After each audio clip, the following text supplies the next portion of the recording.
por orden del emperador griego de Bizancio, Justiniano, un monasterio griego en territorio bíblico. En la misma postura desde hace más de 1500 años, la momia de San Esteban, primer obispo del monasterio, guarda la memoria de Justiniano.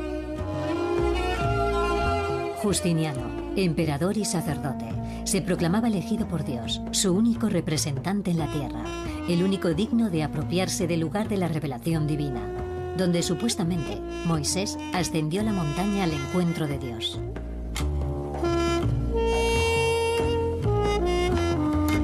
A falta de las tablas de la ley, Justiniano mandó conservar el ejemplar de la Biblia griega más antigua de todas, el tesoro del monasterio.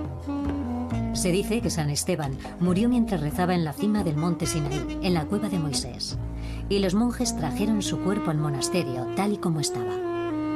No se ha movido desde entonces, a la espera quizás del regreso del tesoro de Justiniano, esa Biblia griega que el conde Constantin von Tischendorf tomó prestada en 1853, jurando que se la devolvería un día a los monjes, una promesa que jamás cumplió.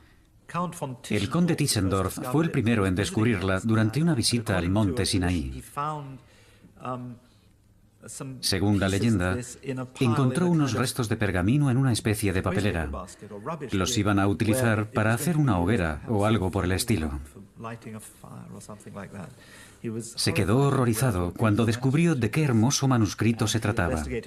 Lo investigó y obtuvo un permiso para llevarse una parte del manuscrito. Tischendorf era protestante, helenista y paleógrafo. Se propuso la tarea de arrebatar a las tinieblas los manuscritos de las primeras eras cristianas. Tras visitar todas las bibliotecas de Europa, viajó a Oriente en abril de 1844. De Jerusalén a Patmos, de Beirut a Esmirna, de Constantinopla al Sinaí. En otoño de ese mismo año, despertó de su letargo a los monjes de Santa Catalina. Mientras buscaba los manuscritos más antiguos del Nuevo Testamento en la biblioteca del monasterio, Tischendorf terminó dando con un fragmento del Antiguo Testamento. Y no de cualquier ejemplar, pues se trataba del más ilustre de todos, la Biblia de Alejandría, la llamada Biblia Septuaginta. Una Biblia que, según la leyenda, fue inspirada por el encuentro entre Alejandro Magno y el sumo sacerdote de Jerusalén, quien le mostró un pasaje de la Torá hebraica, según el cual él salvaría al mundo del dominio de los persas. Puede que Alejandro Magno no se entrevistara con el sumo sacerdote. No obstante, el día en que la Torá fue traducida en Alejandría y se convirtió en la Biblia, se produciría un gran cambio en el mundo. Y ese día no tiene nada de legendario. La propia traducción es un dato histórico confirmado por los papiros. Disponemos de unos papiros, unos fragmentos de los pergaminos del Deuteronomio o el Génesis, fechados más o menos en el año 100 a.C. O sea que se trata de la Biblia traducida por los judíos para los judíos. Por tanto, el hecho de que existiera esa traducción, de que haya sido leída en griego en las sinagogas de Alejandría, es algo indiscutible. De hecho, la Biblia descubierta por Tischendorf data del siglo IV de nuestra era, y podría ser tan solo una copia de la traducción original del Antiguo Testamento, mucho más antigua. Hay quien dice que podría datar del siglo III a.C., cuando fue creada la propia ciudad de Alejandría por Alejandro Magno. Por su posición geográfica, Alejandría estaba predestinada a convertirse en la patria del eclecticismo, del cosmopolitismo, y en particular el nexo entre Grecia y el mundo oriental. Los judíos están presentes en Alejandría, la primera ciudad que lleva el nombre de Alejandro, casi desde su fundación, alrededor del año 330. Se estima que habría 50.000 judíos en una población de 500.000 habitantes. No está mal, ¿no? Alejandría era como Nueva York. Alejandro libera a Judea del yugo de los persas. Los judíos acuden a Alejandría, atraídos por el mundo griego y por su cultura, la de su salvador y protector. Los judíos descubren a los griegos, la cultura griega, que para ellos es cultura con C mayúscula, y quedan deslumbrados. Demetrio de Falero, exiliado de Atenas, donde casi había sido rey, se refugia en la corte de los Ptolomeos o Lágidas, los sucesores de Alejandro en Egipto. Demetrio se convierte en el preceptor y consejero de Ptolomeo II y dirigirá bajo su reinado la construcción del museo y la gran biblioteca. Ptolomeo II desarrolló la biblioteca y construyó Alejandría. ¿Qué fue lo que hizo realmente? Hizo venir dramaturgos, historiadores y poetas de Atenas para presentar sus obras en Alejandría. Importó toda esa cultura griega a Egipto y dijo: este es el modelo de una ciudad griega. Es una ciudad inspirada en el modelo ateniense clásico. De hecho, ahí es donde nace el concepto del clasicismo.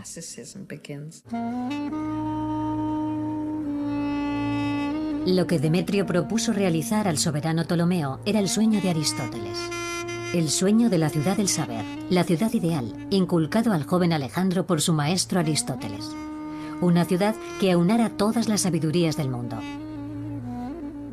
Demetrio había sido amigo de Teofrasto, el sucesor de Aristóteles, quien acababa de crear en Atenas una escuela, un templo y unos jardines, que debían servir de algún modo de sede, de capital de la filosofía. Demetrio se inspiró en ese museo para concebir el de Alejandría. Pero a diferencia del de Atenas, no lo dedicó a una sola escuela. Invitó a poetas, historiadores y filósofos a formar parte de él. Ptolomeo los hospedó en uno de sus palacios privados y sufragó generosamente todos sus gastos. El honor de formar parte del museo se convirtió en la ambición suprema de todos los eruditos, que acudían de todas partes. Alejandría no tardó en convertirse en el nuevo foco de la civilización griega. Era una cantera de cerebros. La biblioteca de Alejandría acogía a los eruditos del mundo entero. Era una especie de centro de investigación pionero, pero también un hotel de 5 estrellas, porque vivían con todos los gastos pagados por el rey y podían hacer lo que quisieran. La biblioteca de Alejandría era toda una maravilla. Y en ella, los lágidas quisieron reunir todas las obras maestras de la literatura universal. Demetrio tenía plenos poderes en la biblioteca y se había propuesto el objetivo de reunir en Alejandría los libros de todos los pueblos de la tierra. Serían necesarios 500.000 pergaminos. Ptolomeo redactó una carta destinada a todos los soberanos, en la que les pedía que le mandaran obras de toda clase de autores, poetas, prosistas, retóricos, sofistas, médicos, adivinos, historiadores y demás. Ordenó que se copiasen todos los libros que se encontraran a bordo de los barcos que hacían escala en Alejandría, que se guardaran los originales y se entregaran las copias a sus propietarios. Acababa de iniciarse la mayor cacería de libros de la antigüedad. Pero no se contentaron con reunir los manuscritos de las obras, con acometer un inventario del mundo. Alejandría también se propuso la colosal tarea de fijar, de forma definitiva, las obras que se convertirían en clásicos de la literatura mundial. Homero fue, con razón, el primer griego en pasar por el filtro de los nuevos editores. El texto de Homero fue editado en Alejandría, en la biblioteca donde se reunían los investigadores, el llamado museo. Y uno de sus principales campos de trabajo era obtener un texto corregido y preciso de Homero. Cada ciudad griega tenía su tradición de textos homéricos, y los eruditos de Alejandría, con el patrocinio de Ptolomeo II, recopilaron las diferentes versiones textuales para tratar de establecer lo que creían que era el texto original de Homero.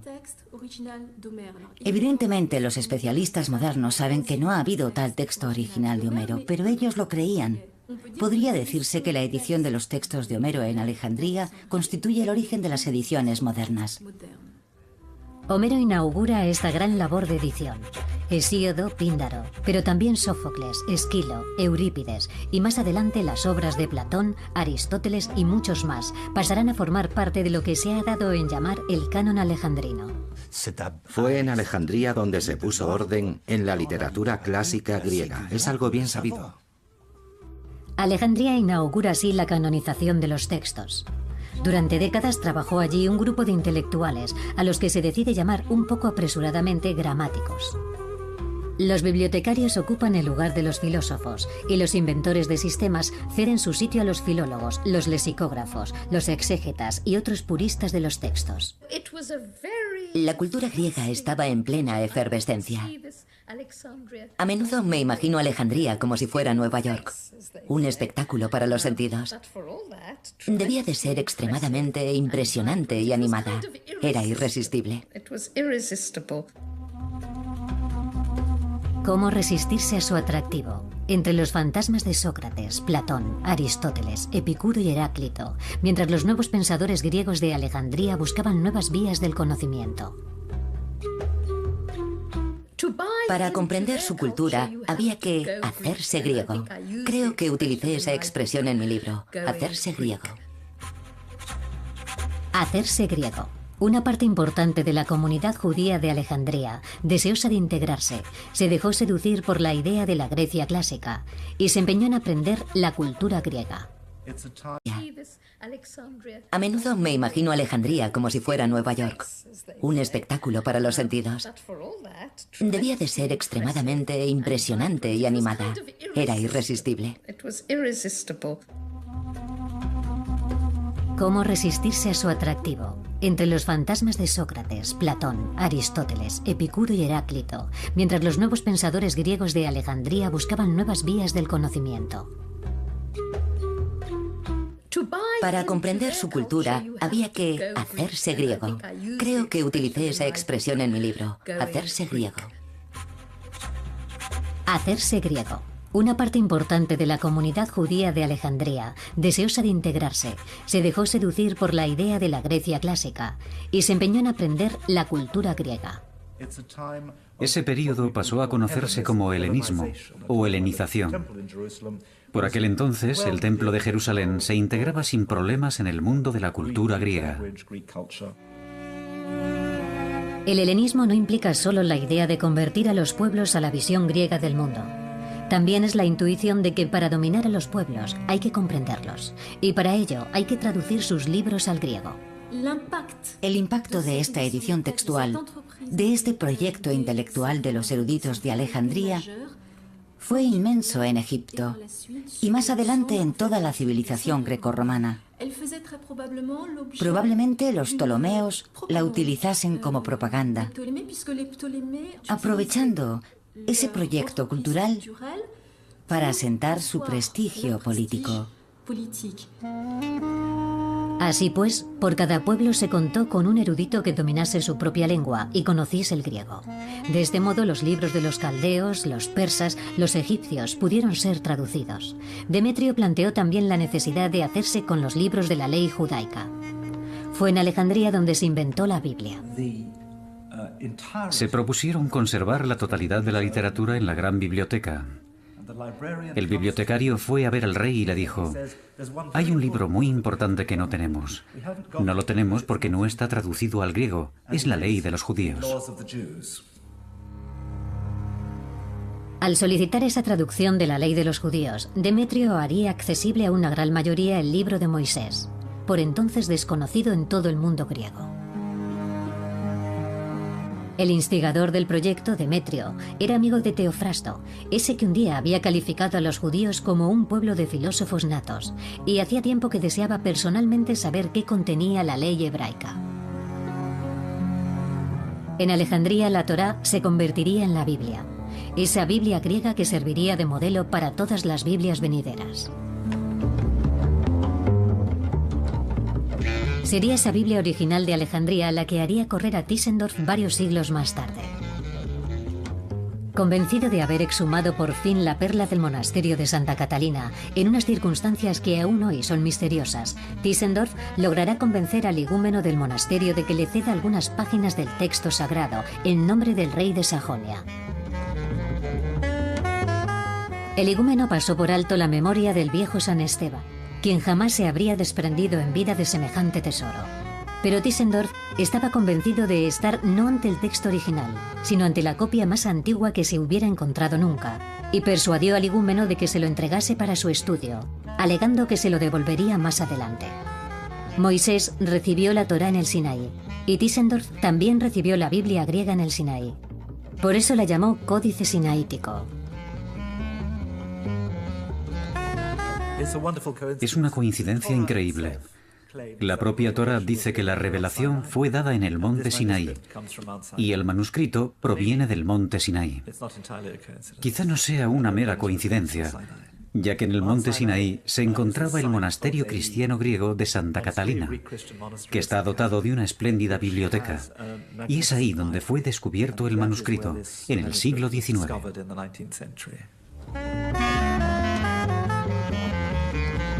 El monasterio conserva una carta firmada por Tischendorf, que promete devolver el préstamo realizado al rey Federico Augusto de Sajonia, quien apadrinó estas investigaciones en nombre del prestigio de la Iglesia luterana.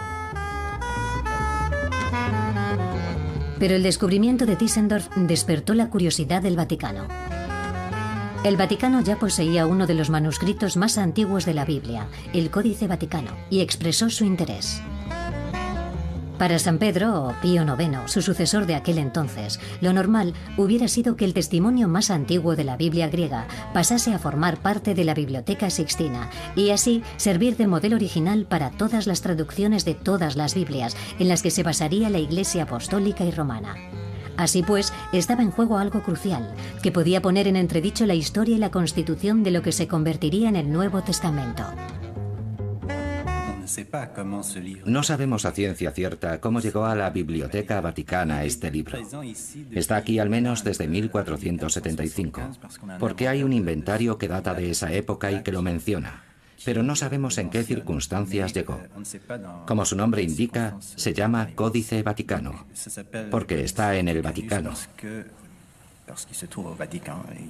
Podemos decir que es, por excelencia, la traducción griega antigua de la Biblia hebraica. Es uno de los manuscritos de la Biblia Septuaginta, pero probablemente sea el mejor, ¿no? En todo caso, es uno de los más antiguos. Uno de los más antiguos. O sea, que tenemos dos manuscritos que se remontan con toda probabilidad al siglo IV. Este y el Sinaítico. Dos manuscritos completos. Actualmente conocemos fragmentos de unos 5.000 manuscritos griegos del Nuevo Testamento y unos 1.000 del Antiguo Testamento griego. El auténtico problema al estudiar estos manuscritos antiguos es que lo que tenemos son, por así decirlo, restos de un naufragio. En el año 303, el emperador Diocleciano ordenó la destrucción de todos los libros bíblicos. Fue una auténtica cacería organizada. Algunos responsables judíos y cristianos ocultaron parte de los manuscritos, entre ellos algunos ejemplares de la Biblia de Alejandría. 22 años más tarde, el emperador Constantino, convertido al cristianismo, encarga a Eusebio de Cesarea 50 copias de la Biblia completa, inspiradas en la de Alejandría. Supongamos que esta Biblia es una de las 50 que el emperador Constantino encargó a Eusebio de Cesarea. Tenemos otro manuscrito parecido, el Códice Sinaítico, pero los otros 48, las otras 48 Biblias, ¿dónde están? Quién sabe si algún día daremos con ellas. Aunque poco importa, ya que desde tiempos de Alejandría, la Biblia es el libro más traducido. Más de 1.700 idiomas. El libro más impreso, el más difundido. 41.000 ejemplares diarios. Una Biblia cada 2 segundos. Y esto es así desde su primera traducción al griego en Alejandría, sin que sepamos a ciencia cierta cómo sucedió todo. No conocemos ni el lugar ni la fecha en los que se tradujeron al griego esos 5 libros de Moisés. La mayoría de los libros publicados sobre la Biblia Septuaginta empiezan con la carta de Aristeo, una obra escrita en griego, cuyo manuscrito ha sido conservado y que puede considerarse como un testimonio de la forma en que se tradujo la Torá al griego. La carta de Aristeo a Filócrates trata de un judío que se hace pasar por griego y escribe una carta a otro griego para contarle cómo se tradujo la Torá a ese idioma. Un día le dijeron al rey: Majestad, tiene unos libros muy bonitos en su biblioteca, pero hay un libro que no tiene, la ley de los judíos. El rey contestó: pues que lo hagan llegar. Lo que pasa es que está escrito en una lengua que usted no habla, pues que lo traduzcan. El rey Ptolomeo dice: quiero que este texto exótico sea traducido para mi biblioteca. Tengo entendido que los judíos tienen una legislación maravillosa. Por favor, traédmela. He oído que su texto está escrito en un idioma extraño. Que lo traduzca un experto. Y piden al sumo sacerdote de Jerusalén que envíe a unos traductores para que traduzcan la Torá al griego. Este envía 70 traductores. El rey los recibe con todos los honores y les hace preguntas sobre los principios del judaísmo. Ellos le dan una respuesta filosófica típicamente griega sobre las virtudes del judaísmo. Le envían 72 traductores, porque es un múltiplo del número de tribus de Israel. Con 12 tribus no se puede llegar a 70. Se ven obligados a enviar a 72, porque 12 por 6 es igual a 72. Ahora bien, ¿qué hacen con esas 72 personas? Hacen un sorteo, eliminan a 2 de ellos, y entonces quedan 70, que es una cifra perfecta, una cifra divina, que en la tradición judía a menudo se relaciona con Dios. O sea que 70 y 72 son la misma cifra. 72 es la cifra de los hombres, del pueblo hebreo, y 70 es la cifra de Dios.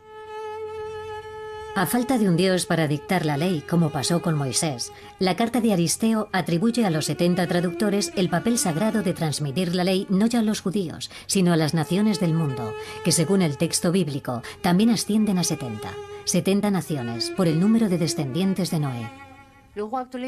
Al recibirlos, el rey Ptolomeo queda deslumbrado con su sabiduría. Les ofrece un banquete durante 7 días.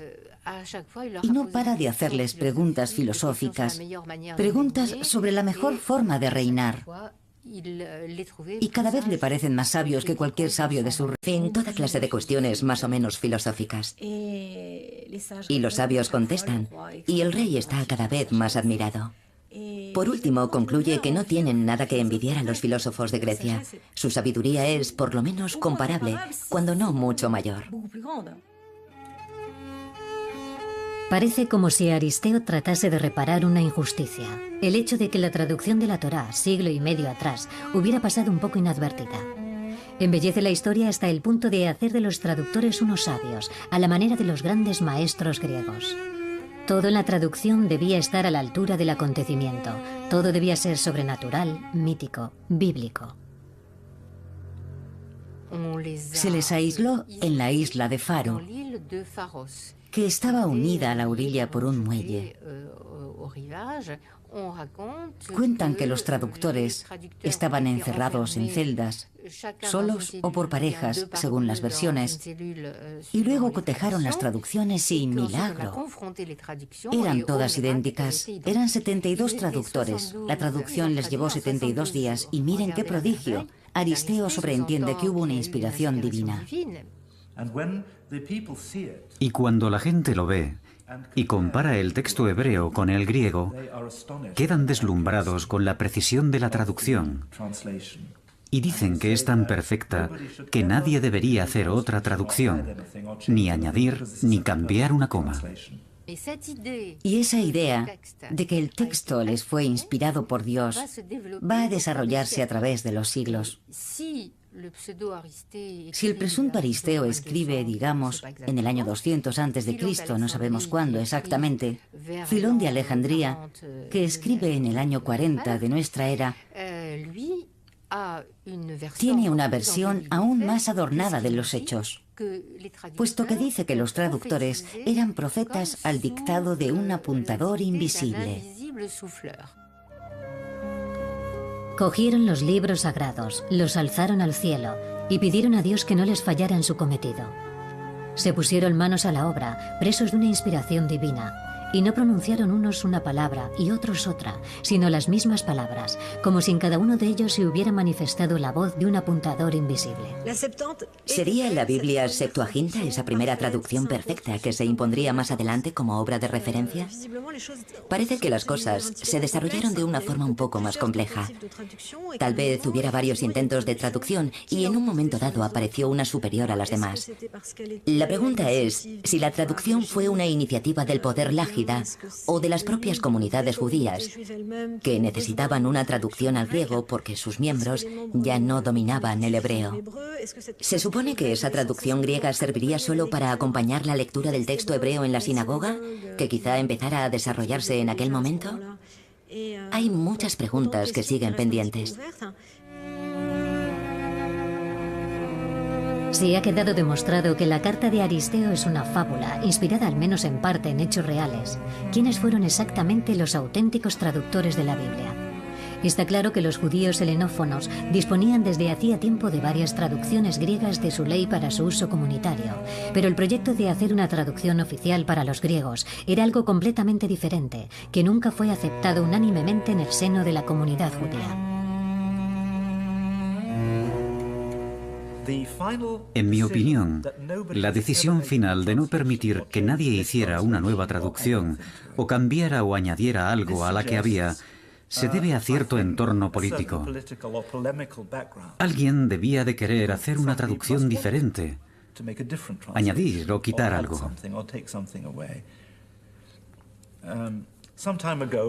Hace ya un tiempo, un erudito llamado Paul Kale señaló que, antiguamente, había una multitud de traducciones rivales, hasta que se tomó la decisión oficial de adoptar una traducción única que reemplazara a todas las demás. La noticia del descubrimiento del manuscrito del Monte Sinaí por Tischendorf se propagó por toda Europa.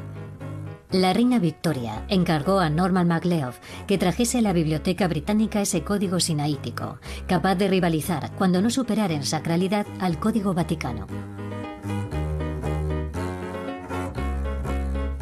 La Iglesia rusa tampoco se queda a la zaga. Cree que el Código sinaítico le pertenece. Al fin y al cabo, Rusia es la madre de la Iglesia griega. La zarina y la gran duquesa Alejandra encargan a un hombre llamado Porfirius Oupenski que busque el manuscrito de Tischendorf. Se inicia así una carrera para encontrar la Biblia, para ver quién será el primero en hacerse con el texto divino, que legitimaría una relación con el cielo al menos equivalente a la que reivindica el Vaticano. Habent sua fata libelli. Los libros tienen destinos que a veces no entendemos. La traducción de la Biblia, esa maravilla de cuya importancia tanto oyó hablar el rey Ptolomeo, la ley de los judíos, esa Biblia judía, ahora accesible a los griegos, no les interesa. Para la humanidad de aquel entonces no constituyó un gran acontecimiento. ¿Por qué no se extendió esa Torá judía por el conjunto del mundo grecorromano? ¿Por qué fue tan poco leída por los griegos y los romanos? Aunque bueno, no pasó completamente desapercibida. Mientras que los judíos se muestran interesados por la sabiduría griega, los griegos, en cambio, no se interesan por ellos. ¿Cómo puede interesarse el vulgo por un libro que al fin y al cabo no concierne más que a una comunidad de la ciudad de Alejandría? Exceptuando una minoría de eruditos inspirados por el proyecto de Demetrio, el conjunto de la población tiene otras preocupaciones.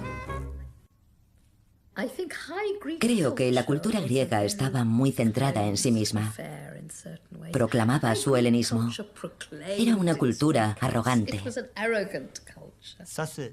En eso consiste el helenocentrismo. Los griegos no se fijan demasiado en sus vecinos. Curiosamente, mientras se traducían los monumentos de la gran literatura, Euclides enunciaba sus principios relativos a la organización del mundo matemático. Y Herófilo, y posteriormente Erasístrato, inventaban una nueva exégesis del cuerpo, la anatomía o ciencia de la clasificación. Al igual que las obras, los cuerpos pueden desmembrarse. Paralelamente, el primer auténtico geógrafo, amén de astrónomo, Eratóstenes, comienza a describir la Tierra, a definir su circunferencia, por no hablar del genial Ctesibio, que inventa los fundamentos de la mecánica moderna. Así pues, con tanto genio suelto, con tanta ciencia, ¿cómo podía importarles el texto fundador del judaísmo? Los judíos alejandrinos helenizados descubren con estupor su ausencia en el pasado griego y deciden mandar a los pensadores griegos, empezando por Platón, a la escuela de la sabiduría bíblica. Acusan a los filósofos griegos de haber robado sus buenas ideas al judaísmo. Sus ideas filosóficas, por ejemplo, la del monoteísmo, lo llaman furta Graecorum, es decir, los robos de los griegos, y para ello utilizan la expresión latina. También es un tema que utilizan los apologetas cristianos de los primeros siglos. Habéis robado, porque digáis lo que digáis, conocíais la Biblia. Uno de los más famosos detractores de los griegos fue Aristóbulo, consejero del rey Ptolomeo VI hacia el año 150 a.C. y exégeta de la ley de Moisés.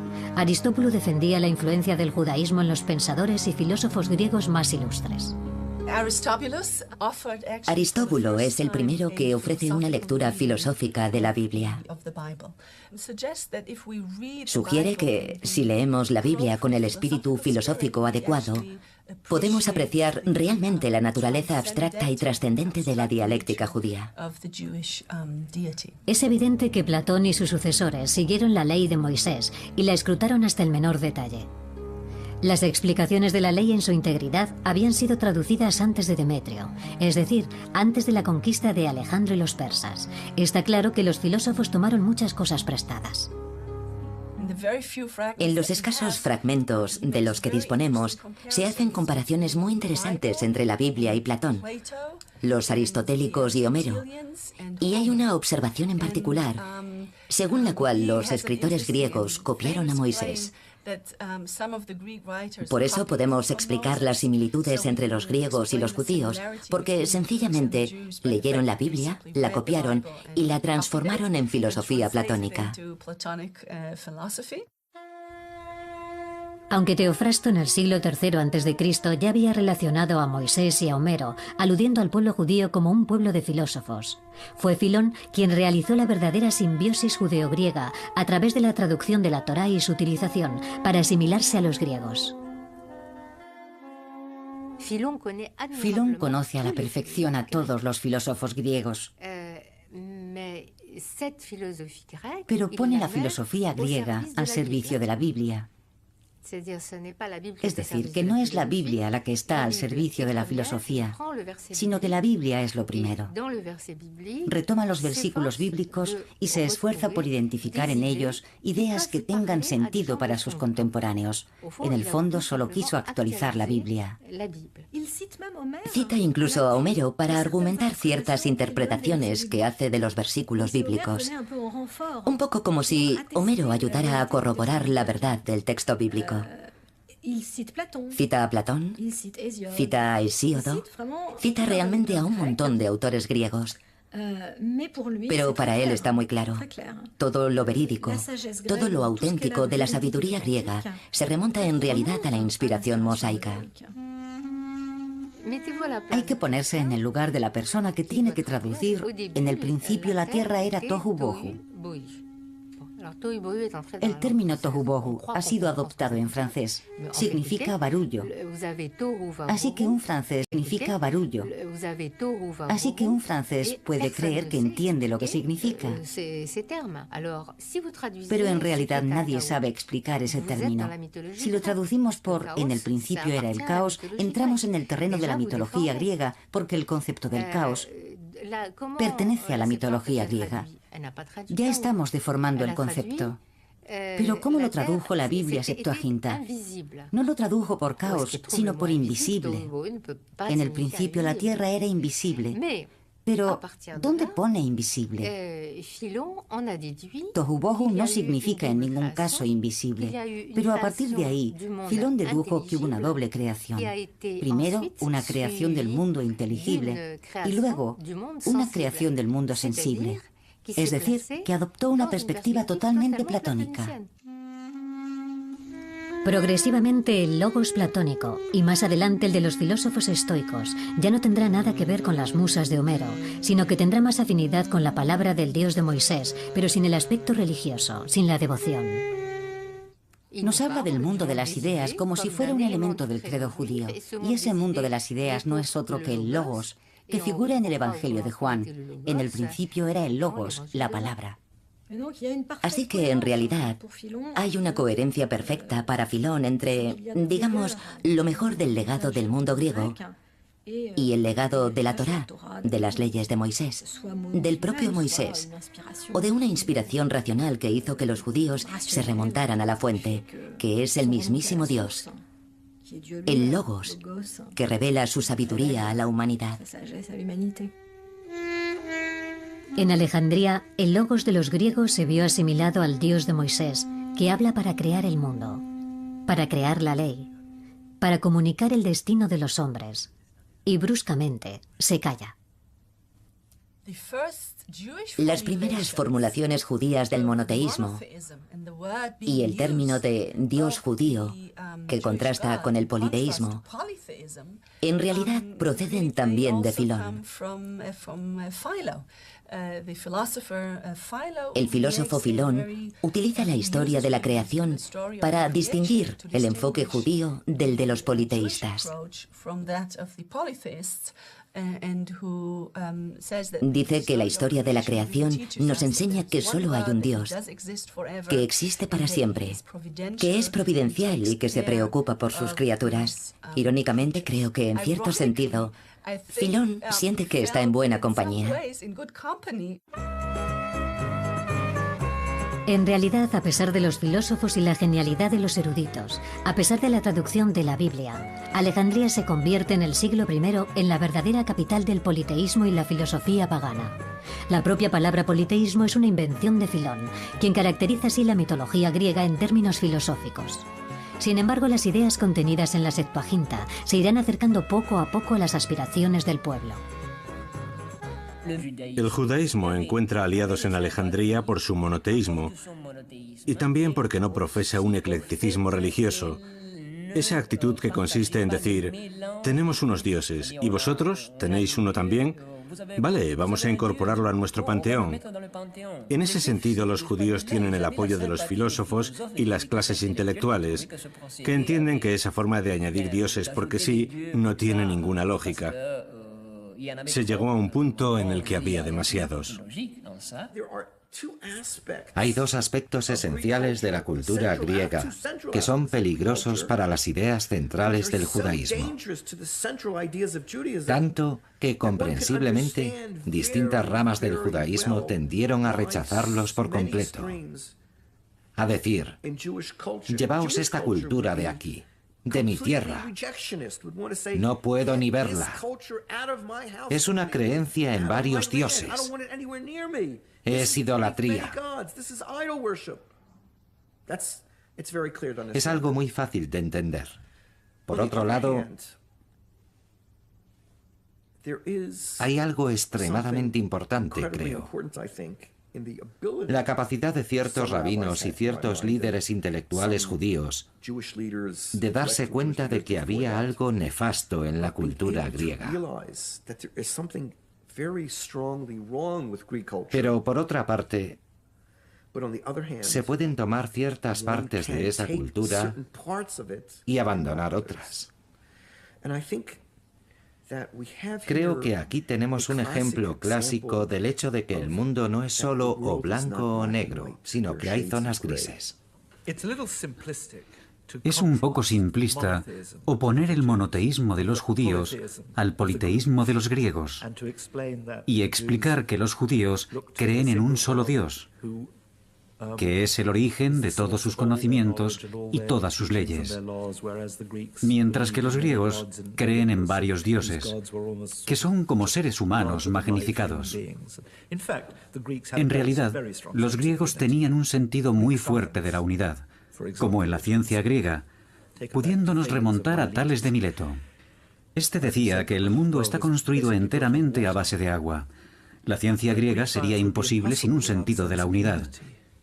Sin un sentido de la íntima unidad de todas las cosas, no necesitaríamos explicar los fenómenos naturales en términos de leyes generales. Intelectualmente los griegos se identifican con los judíos, al igual que los judíos se habían identificado ya con los griegos. El principio de unidad, identificado por el trabajo de la razón en la filosofía y la ciencia, tenía mucho que ver con el principio de unicidad, identificado en el texto bíblico por la exégesis judía alejandrina. La sabiduría de Israel comparte este rasgo común con la filosofía de los griegos. Ambas desembocan en la ciencia de la causa primera. Cuando se tradujo la Torá, los griegos habían llegado a un punto en el que concebían el mundo como algo regulado por una potencia o una lógica única. Así que no había una separación tan grande entre el mundo griego y el de los judíos. Es un error creer que los griegos lo contemplaban todo desde el prisma de la multiplicidad y los judíos desde la unidad. Platón era prácticamente monoteísta. Creía firmemente que había una sola potencia que estaba en el origen de todo. Pero también estaba a favor de la adoración de varios dioses. Eran potencias subalternas, separadas en cierto sentido de ese dios. Para Platón, hay aspectos de la cultura griega que son aceptables y otros no. Podemos escoger las cosas que favorecen nuestra comprensión o nuestro desarrollo personal y descartar por completo otras cosas. Como ya dije antes, es algo crucial. Hay aspectos de la cultura intelectual occidental que son peligrosos para todo aquel que aspira a llevar una vida moral, y otros que en cambio son muy importantes. Creo que ese aspecto también es esencial para entender lo que significa ser judío, formar parte del mundo y al mismo tiempo estar separado de él. Creo que es algo que comenzó realmente cuando se cruzaron las culturas judía y griega. La razón por la que Aristóteles es el filósofo que guía a los cristianos, los musulmanes y los judíos en la Edad Media es que ya tenía la intuición de que había algo en el origen de todo, una potencia única que permite que exista el universo. Para Aristóteles es imposible que ese papel lo desempeñe una pluralidad. El mundo es plural, en el sentido de que los fenómenos son plurales, pero su origen es uno. Sin el concepto de unidad no existirían los elementos de Euclides, la anatomía de Herófilo o el cálculo astronómico de Eratóstenes. Pero basta esta simpatía intelectual judeo-griega en torno al principio de unidad para explicar el cambio que tendrá lugar más adelante, la conversión al cristianismo de todas las poblaciones mediterráneas. La comunidad cristiana de Alejandría, que en gran medida es la heredera del judaísmo alejandrino, tuvo que seguir utilizando la Biblia Septuaginta, al igual que la comunidad judía de Alejandría. En ese sentido, probablemente hubo una continuidad en los legados. Y luego esa versión se impuso en el resto del mundo cristiano. Pero digamos que los cristianos no tenían las mismas razones que los judíos para considerar que esa traducción estuviera especialmente inspirada. En todo caso, el cristianismo se desarrolló fuera de Alejandría, en Judea, de forma independiente. No es en absoluto una consecuencia de la simbiosis judeo-griega. Sin embargo, es evidente que la Biblia Septuaginta ayudó a la propagación del cristianismo y los primeros cristianos la utilizaron para promover sus ideas. Hay quien dice que el cristianismo es una forma extremadamente helenizada o la helenización extrema del judaísmo. Es decir, que el cristianismo es una religión que interpreta el judaísmo de una forma helenizada. Así que hay una especie de síntesis que emerge de ese encuentro entre el judaísmo y el helenismo y que conduce al cristianismo. En todo caso, puede interpretarse la historia desde ese punto de vista. A partir del momento en que el cristianismo hace suya la Biblia griega, esta será percibida negativamente por las autoridades judías. Dejará de interesarles Y poco a poco, los judíos acabarán perdiendo todo el interés por esa traducción e incluso desconfiarán de ella. La apropiación de la Septuaginta con fines propagandísticos por parte del cristianismo bastará para dar la razón a quienes en la comunidad judía habían recelado de ella. Ahora podía asociarse el acto mismo de la traducción con un acto de idolatría. La mayoría de los judíos reniega de su propia Biblia griega, la rechazan violentamente. Algunos rabinos se mostraron muy hostiles, y uno de ellos dijo incluso que el día en que la Torá fue traducida al griego, el mundo se cubrió de tinieblas. Está construido enteramente a base de agua. La ciencia griega sería imposible sin un sentido de la unidad. Sin un sentido de la íntima unidad de todas las cosas, no necesitaríamos explicar los fenómenos naturales en términos de leyes generales. Intelectualmente los griegos se identifican con los judíos, al igual que los judíos se habían identificado ya con los griegos. El principio de unidad, identificado por el trabajo de la razón en la filosofía y la ciencia, tenía mucho que ver con el principio de unicidad, identificado en el texto bíblico por la exégesis judía alejandrina. La sabiduría de Israel comparte este rasgo común con la filosofía de los griegos. Ambas desembocan en la ciencia de la causa primera. Cuando se tradujo la Torá, los griegos habían llegado a un punto en el que concebían el mundo como algo regulado por una potencia o una lógica única. Así que no había una separación tan grande entre el mundo griego y el de los judíos.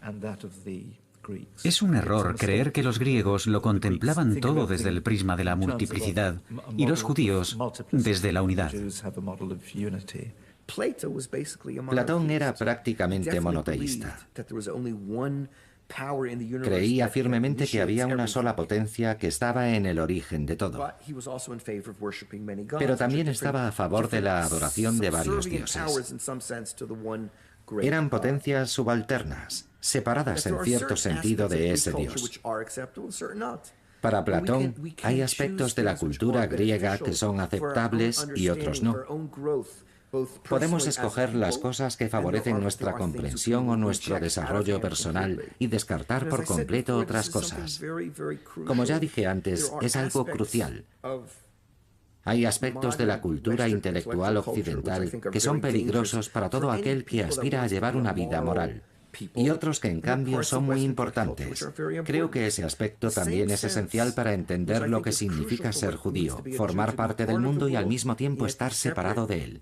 Creo que es algo que comenzó realmente cuando se cruzaron las culturas judía y griega.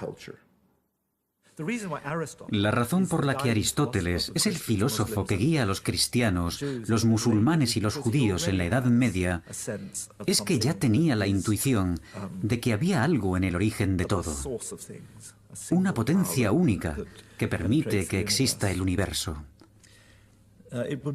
Para Aristóteles es imposible que ese papel lo desempeñe una pluralidad. El mundo es plural, en el sentido de que los fenómenos son plurales, pero su origen es uno. Sin el concepto de unidad no existirían los elementos de Euclides, la anatomía de Herófilo o el cálculo astronómico de Eratóstenes. Pero basta esta simpatía intelectual judeo-griega en torno al principio de unidad para explicar el cambio que tendrá lugar más adelante, la conversión al cristianismo de todas las poblaciones mediterráneas. La comunidad cristiana de Alejandría, que en gran medida es la heredera del judaísmo alejandrino, tuvo que seguir utilizando la Biblia Septuaginta, al igual que la comunidad judía de Alejandría. En ese sentido, probablemente hubo una continuidad en los legados. Y luego esa versión se impuso en el resto del mundo cristiano. Pero digamos que los cristianos no tenían las mismas razones que los judíos para considerar que esa traducción estuviera especialmente inspirada. En todo caso, el cristianismo se desarrolló fuera de Alejandría, en Judea, de forma independiente.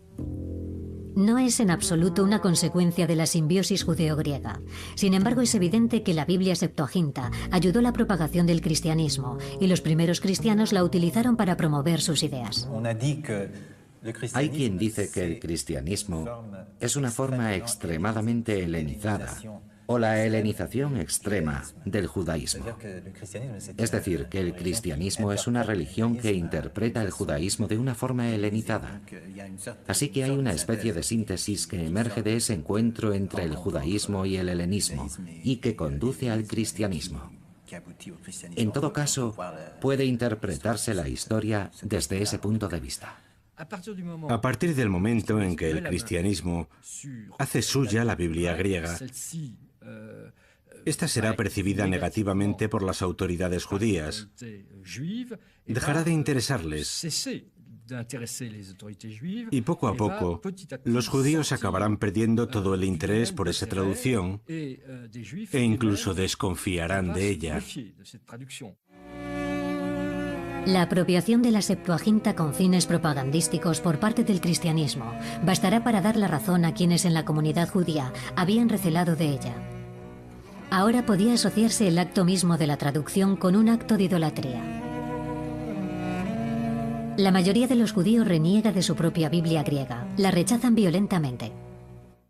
Algunos rabinos se mostraron muy hostiles, y uno de ellos dijo incluso que el día en que la Torá fue traducida al griego, el mundo se cubrió de tinieblas durante varios días. El día en que se tradujo la Torá fue para Israel un día tan aciago como el día en el que los israelitas veneraron el becerro de oro. Era un acto de idolatría. Al igual que Moisés rompió las tablas de la ley, Tischendorf rompió el códice sinaítico. En un primer momento llevó varios pergaminos a Alemania y se los regaló al rey de Sajonia, Federico Augusto, tras lo cual, a través de Upensky, la zarina y la gran duquesa Alejandra, enviaron a Tischendorf al Sinaí para que le regalase el códice sinaítico a Alejandro II y así celebrar el jubileo de los Romanov en 1862. Los monjes se lo entregan a Alejandro II no porque sea el zar de Rusia, sino porque es el jefe absoluto de todas las iglesias griegas. Tischendorf promete devolver la mayor parte del códice, símbolo de la unidad de todas las iglesias cristianas. La Septuaginta se volvió cristiana. Se convirtió en la Biblia de los cristianos y por tanto el judaísmo volvió a centrarse en el comentario del texto hebreo de la Biblia, en las tradiciones de interpretación que servirán para dar a conocer mejor el texto, para definirlo mejor. Asistimos a un movimiento rabínico que se desarrolla con fuerza a partir de ese momento. Los judíos se repliegan sobre sí mismos y desarrollan rápidamente un sistema que recobra su autonomía y rechaza toda inspiración, toda influencia extranjera, griega y cristiana. Los judíos se protegen. La cultura rabínica censuró expresamente ciertos aspectos de otras culturas, o sencillamente no los reconoció. Son las dos perspectivas posibles que expuse antes. Es un ejemplo que demuestra bien que no les interesaba compartir la cultura judía con las demás culturas. Es como si el encuentro con el mundo griego hubiera ayudado al mundo judío a tomar conciencia de sí mismo y definirse a sí mismo, como si hubiera necesitado a los griegos a modo de reflejo invertido, por así decirlo. La propia palabra judaísmo, judaísmos, se crea por contraste con el término helenismos. El judaísmo se reconstruye, necesita renovarse, como si tuviera que deshacerse a toda costa de la influencia griega y de hecho del propio texto de la Septuaginta. A partir de ese momento asistimos al llamado movimiento rabínico, que conducirá unas décadas más tarde a la composición del Talmud, mientras el cristianismo se irá desarrollando en paralelo. Llegados a ese punto, los judíos abandonaron la Septuaginta. Ya no la quieren. Se la dejan a los cristianos. Es el rey de Inglaterra, Jorge V, quien se encargará de reunir por fin los manuscritos diseminados por Tischendorf entre Alemania y Rusia y los que se quedaron en Santa Catalina. Habrá que esperar hasta 1933, tras una serie de negociaciones rocambolescas, para que Stalin, despreciando toda referencia al emblema del occidente judeo-griego, se deshaga por un precio exorbitante de un códice que en realidad no le pertenecía. Stalin exigió una suma tan colosal que la corona británica tuvo que convocar una subasta pública. El acuerdo se lleva a cabo el 27 de diciembre de 1933. Los ingleses disponen ahora del manuscrito más antiguo de la Biblia. El códice sinaítico abandona las oficinas comerciales rusas para trasladarse al British Museum. Mr. Biggs es quien ha dirigido las negociaciones para comprar la Biblia a los soviéticos. El manuscrito más importante del libro más importante del mundo, la Biblia, podrá presidir dignamente el British Museum. Pero la verdadera restitución sigue pendiente. Los monjes de Santa Catalina y San Esteban siguen esperando que Tischendorf cumpla su promesa. Pese a ciertas compensaciones financieras por parte de Alejandro II, los monjes se sienten engañados y exigen que la Biblia de Alejandría regrese a su monasterio, al pie del monte Sinaí.